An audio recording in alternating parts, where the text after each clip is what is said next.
नमस्कार सर्वांना. अगदी मार्केटमधून आणतो आपण तसंच मी आज गुलकंद बनवणार आहे. त्यासाठी मी टरबूज घेतलेला आहे, कट करून घेतलेला आहे, फोडी बनवून घ्यायच्या.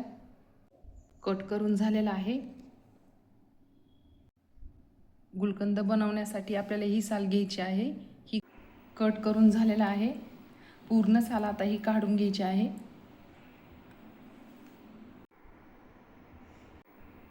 साल काढून टाकलेले आहे. 2 पाण्याने धुवून घ्यायचं आहे. धुवून घेतलेला आहे. साल काढून आहे. बीट 1 बीट घेतलेला आहे. फोडी बनवून घेतलेल्या आहेत. यामध्येच फोडी टाकायच्या आहेत. दोन्ही एकत्र शिजवून घ्यायचं आहे. थोडंसं पाणी टाकलेलं आहे. 2 शिट्ट्या होऊन द्यायच्या आहेत. 2 शिट्ट्या झालेल्या आहेत.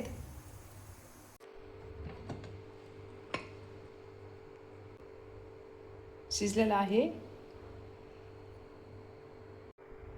गाळणीमध्ये काढून थोडंसं थंड होऊन द्यायचं आहे. थंड झालेला आहे. मिक्सरच्या भांड्यामधून बारीक बनवून घ्यायचे. बारीक बनवून घेतलेलं आहे. गाळून घ्यायचे. गाळून घेतलेलं आहे. हे टाकून गॅस चालू केलेला आहे. गुलकंद बनवून घ्यायचा आहे. अर्धी वाटी साखर टाकायची.